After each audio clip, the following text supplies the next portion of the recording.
Wala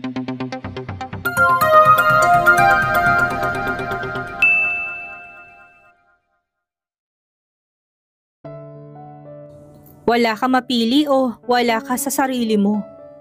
Tanong ni Frederick kay Leilani. Ito ang executive chef ng bahay kubo at pinsang buo niya. Matanda ito ng 7 taon sa kanya. Ang ama nito ang panganay sa 3 magkakapatid at ang ama niya ang bunso. Nasa loob sila ng kanyang opisina. Nasa ibabaw ng mesa niya 3 platito ng mga appetizer na sinusuhestyon nitong idagdag sa menu nila. Natikman na niyang mga yun subalit hindi siya makapagpasya dahil lumilipad ang kanyang isip. Mahigit 2 linggo na silang hindi nagkakasama ulit ni Ramsey. Tuwing tinetext at tinatawagan niya ito'y tila abalang-abala ito. Gusto sana niyang magtampo subalit hindi niya magawa. Magkaibigan lang sila at wala siyang karapatang mag-demand ng oras dito. Maybe he's not that into me. Kasi kung gusto talaga niya ako, gagawa siya ng paraan para makasama ako. Nararamdaman naman siguro niya na gusto ko rin siya. Pero alangan namang ako pang magtapat sa kanya. Maybe I'm just presuming too much. You're spacing out again, untag ni Frederick sa kanya na patingin si Leilani dito. Masarap lahat palusot niya. Humagalpak ito ng tawa sa kanang gigigil na pinisil ng kanyang pisngi. Kuya kid naman nainis na sabi ni Leilani habang hinihimas ang kanyang pisngi. Sigurado siyang namula yun. Kung lahat ay nagustuhan mo, sinasabi mo lang yun dahil hindi ka mapakalisa ngayon. Let's just let our client choose from them. Ilagay natin ang bawat isa sa special menu for 2 weeks. After 6 weeks, tignan natin kung alin sa mga yan ang pinakahanapin ng mga tao. Suggestion nito. He looked half amused and half forgiving sa pagkawala niya sa sarili. Sumang-ayon si Leilani. Pagkatapos nun ay masaya itong lumabas ng opisina niya, dalang tray ng mga appetizer. Binalikan niyang ginagawa niya sa computer. Katatapos lang niyang gawin ang presentation ng report niya tungkol sa sales and expenses ng bahay kubo. Ang feasibility study naman ng bagong branch ang asikasuhin niya. Subalit wala siya sa sarili dahil hindi maalis sa isip niya si Ramsey. Miss na niya to. Pasok! Aniya nang may kumatok sa pinto. Dapat siguro magpalagay siya ng intercom para mabilis niyang makausap kung sino man ang nasa labas. Bantulot na pumasok si Mabi. Ma'am, may bisita po kayo. Kumabog ang kanyang dibdib. May pag-asang bumangon sa kanyang pusong si Ramsey ang dumating. Subalit, nilalabanan lang niya dahil baka mabigo na naman siya. Si Val? Pagkukumpirma niya. Lately ay halos araw-araw na siyang kinukulit nito. Nagpupumilit ito sa paghahatid sundo sa kanya. Minsan pinagtataguan na nga niya to. Ngunit kahit anong sabi niya ditong busy siya ay matyaga ito naghihintay na mabigyan niya ng oras. Oo po, nautal na sagot ni Mabi. Naawa siya rito. Napapagalitan kasi niya ito kapag nalulusutan to ni Valiant. Humugot siya ng malalim na hininga. It's not your fault, Mabi. Sige, patuloyin mo na siya. Tumango ito't sa kadali-daling lumabas ng opisina. Hindi nagtagal ay pumasok na si Valiant sa opisina ni Leilani. Napakalawang ng ngiti nito habang isang kamay nasa likuran nito. Sure, he looked dashing in his long-sleeve polo shirt and perfectly tailored pants. But he was not Ramsey. Hi, masayang bati nito sa kanya. Matipid siyang ngumiti. Please sit down. Naglakad to palapit sa kanya at mula sa likuran nito inabot nito sa kanya isang malaking red cotton candy na hugis rosebud. Ginawa ko para sa'yo, he said with a grin that went from ear to ear. Tinanggap ni Leilani yun at pinagmasdan. Thanks, ang cute. Paano mo ginawa to? Alam niyang candy cards ang negosyo nito, pero namangha pa rin siya sa binigay nito sa kanya. Tumawa to. Ilang araw ko yung pinractice at nakaubos yata ako ng mahigit 1 kilong asukal. Sagot nito. Ang tiyaga mo rin, hindi yata kaya rin ang powers ko. Bakit mo naman naisip na mag-eksperimento ng ganyan? Matagal pang Valentine's para sumubok ng ganyang konsepto, aniya. Maya-may napalunok siya nang titigan siya nito. Lie, we're not teenagers anymore. I'm not that freaking nerdy kid who used to follow you around. I really like you. Kaya nga pa na yung pagbisita ko sa'yo rito at nagpipilit na ihatid sundo ka. Hindi na rin ako magpapaligoy-ligoy pa. Gusto kita maging girlfriend. And maybe, when you've given me that chance, I'll be able to make you fall in love with me. Seryoso at derechahang sabi nito. Muntik na si Leilani na mapanganga sa narinig. She held her composure and tried not to show any emotion. Ayaw niya itong ma-offend. Ang hirap pala maging bato. Kinapa niyang sariling damdamin. Malaki ng pinagbago ni Valiant, subalit isang lalaki lang tinitibok ng puso niya. Nalulungkot siya ng lalaking iyon ay tila hindi nalalagpas sa pagkakaibigan na maibibigay sa kanya. Bibigyan ba niya ng pagkakataon si Valiant na paibigin siya? Sa huli pinili niyang maging matapat dito. Val, I know we're too mature adults. Pero gusto kong malaman mo na hindi ako basta papasok sa isang relasyon ng ganun lang. Gusto ko ng tradisyonal na paraan na ma-inlove muna ako bago pumasok sa isang relasyon. Hindi ni Lailani mabasang emosyong bumanda sa mukha nito. If that's what you want, then I'm more than willing to make you fall in love with me. Will you let me court you? Kaya kung hintayin ng panahong matutunan mo rin akong mahalin. Madamdami sabi nito. Kung ibang babae lang siya, dapat naglupasay na siya sa kilig. Subalit hayon siya, na natiling batot walang makapang emosyon sa mga sinasabi nito. Kung si Ramsey ang nagsabi sa kanya ng ganoon, malamang hinimatay na siya sa sobrang tuwa. Kumibot dili ang kanyang mga labi, nanunuyong kanyang bibig at lalamunan. She was not going to break his heart again. Huminga siya ng malalim. It's that bad ha? Tanong nito. Ibig sabihin ganun siya ka-obvious. Val, you're a great person. Kahit nung paman, I just can't see myself falling for you. Ang tingin ko kasi sa'yo parang sa Elo. Parang younger brother ko lang. I don't want to waste your time. Kapag hinayaan kitang ligawan ako sa bandang huli wala pa rin, you might just hate me. I'm not the type to lead someone on. You knew that from the start, she said, sounding neither offensive nor apologetic. She said it with full sincerity para makita nitong hindi lang excuse ang sinabi niya. Bumakas ang sakit sa mga mata nito. Ramdam ni Lailani na nasasaktan nito. Bumuntong hininga ito bago ngumiti ng sincere ngunit hindi umabot sa mga mata nito.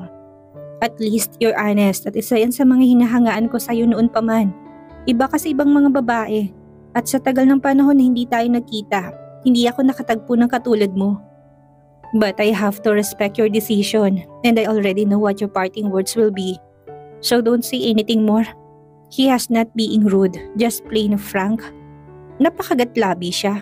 Alam niyang tinutukoy nito ang infamous line na, pero pwede pa rin tayo maging magkaibigan na sinabi niya noon dito. She really meant it. Ngunit itong umiwas sa kanya noon. So, I'll just hang around and be your friend. Okay ba yon? Tanong nito nang hindi siya kumibo. Nakahinga si Lailani ng maluwag. No hard feelings? Kung yun lang ang mabibigay mo sa akin, then I can truly say no hard feelings.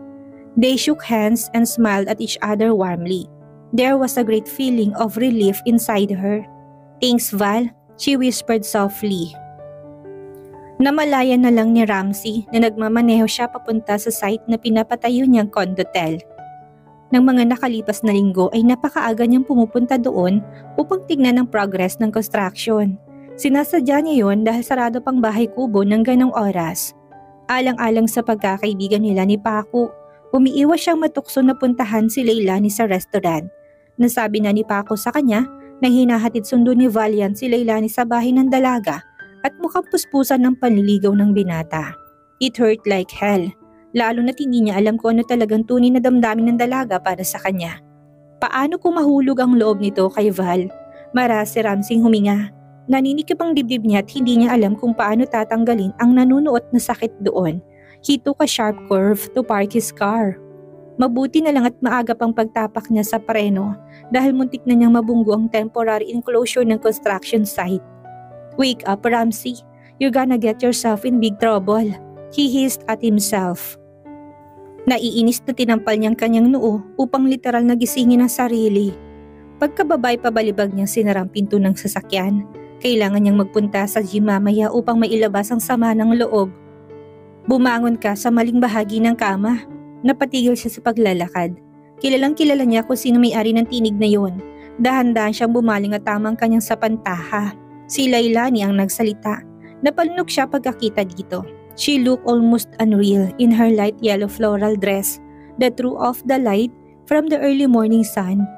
6:00 pa lang ng umaga subalit makikita ng sinag ng araw na tumatama dito.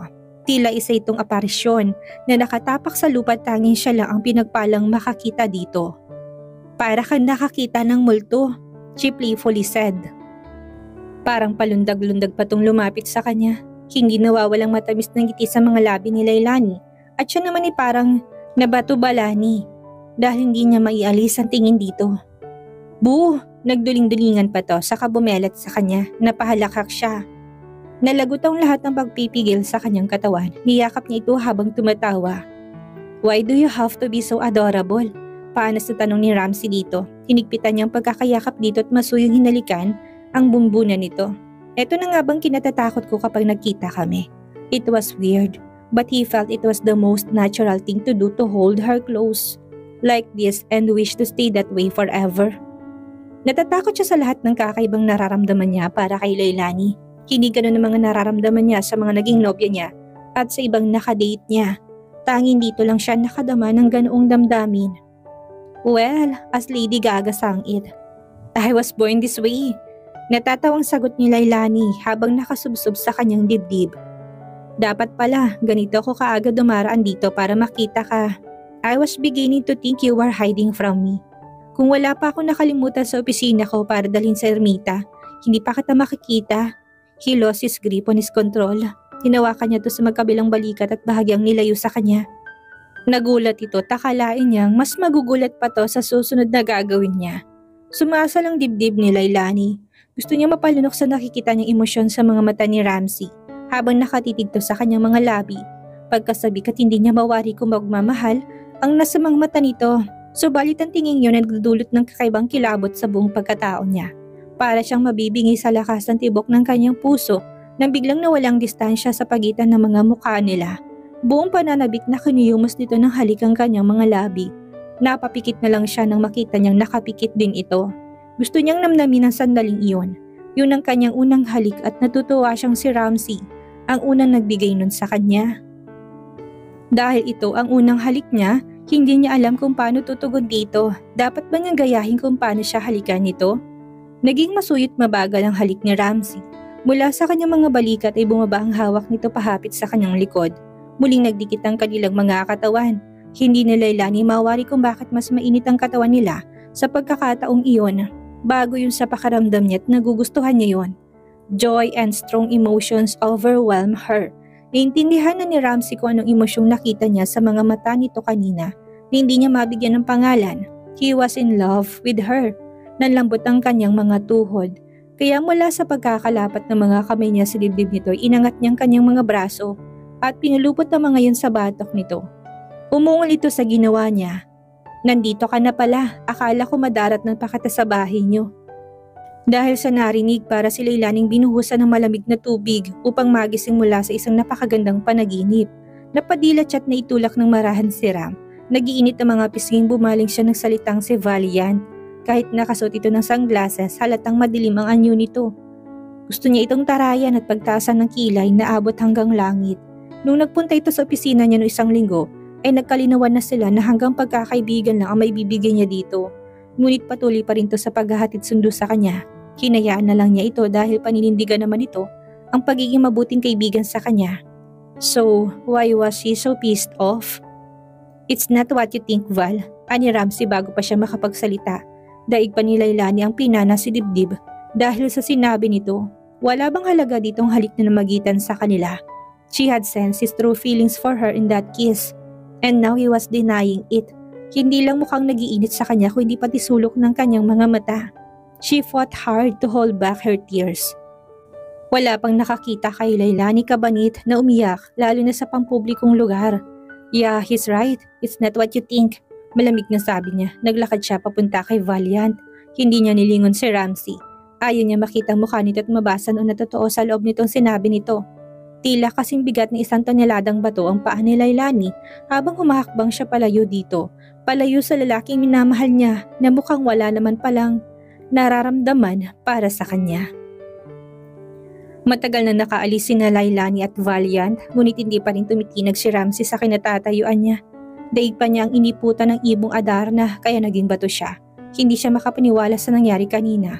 1 minute, Leilani was responding to his kiss and the next thing he knew, she was brushing him off. Labis siyang nasaktan sa walang kagatul-gatul na sinabi nito at pag-iiwan sa kanya. Gusto lang niyang ipaliwanag kay Valiant na hindi niya sinusulot si Leilani dito. Bagkus, matagal na siyang nagpipigil ng damdamin niya sa dalaga, alang-alang kay Valiant. Mababakas ang galit sa mukha ng binata kanina kaya naisana niya magpaliwanag dito. Napamura siya nang maramdaman niya ang pagtulo ng kanyang mainit na luha. Agad niyang pinahid yon.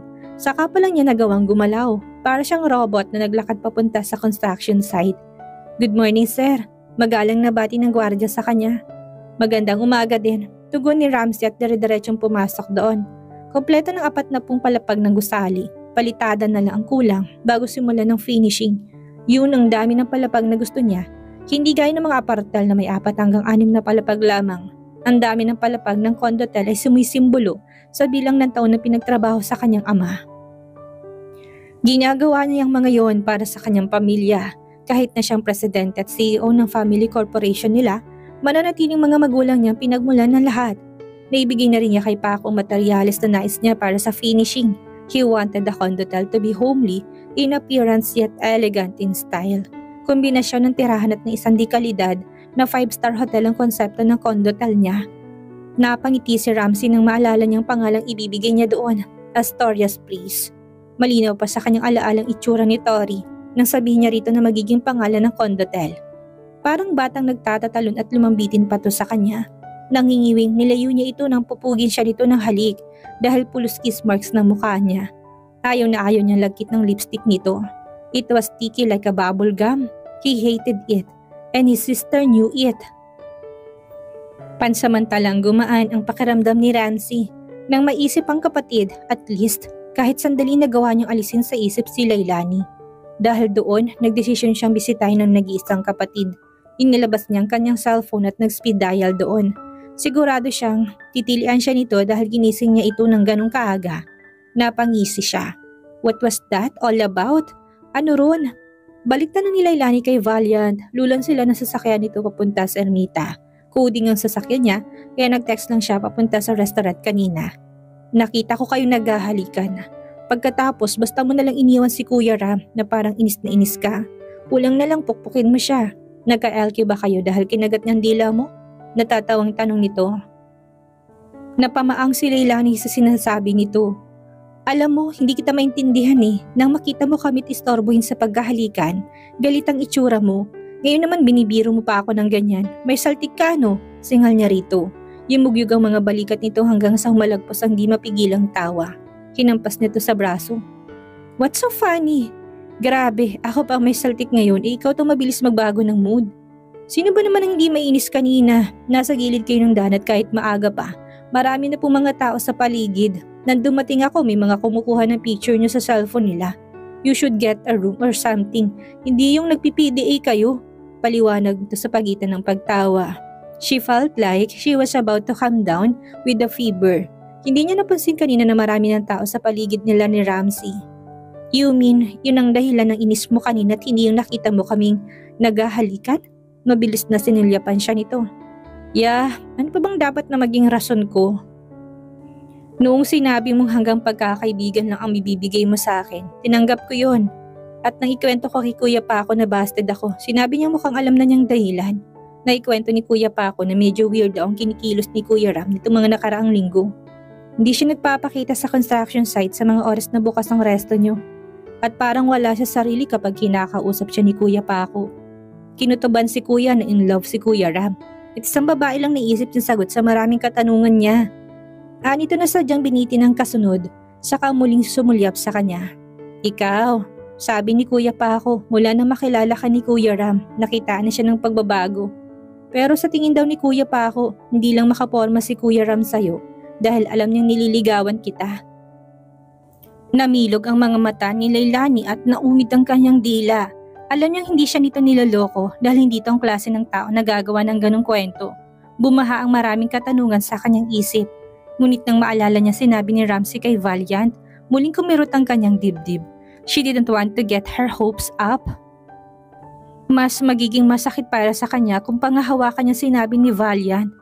"You're good at making up bizarre explanations." Ani at saka tumingin ng diretso sa daan. Malapit na sila sa loting balak niyang pagpapatayuan ng branch ng bahay kubo. "Hypothesis lang namin yun ni Kuya. You dumping me and Kuya Ram suddenly becoming scatterbrain. I therefore conclude that something's going on between the two of you. Malinaw ko nakita nangyari kanina. Ang malabo lang nang basta mo na lang siyang iwan. Ano nga ba talagang kwento? Kinagat mo bandila niya o siya ang nangagat? Pinaghampas niyang baraso nito. Tatawa-tawang sinasangga nitong bawat hampas niya. Tumigil lang siya nang sabihin nitong baka mabangga sila. Kinuwento na lang niya ditong nangyari at ang dahilan ng kinainis niya. Yun ang pinagpuputok ng butsi mo. Kung hindi mo nilayasan si Kuya Ram, di sana narinig mong paliwanag niya. Nito, lalo si Lailani ng gigil sa sinabi nito kaya sinundot-sundot niyang tagiliran nito. Tinawanan lang siya nito habang umiigtad.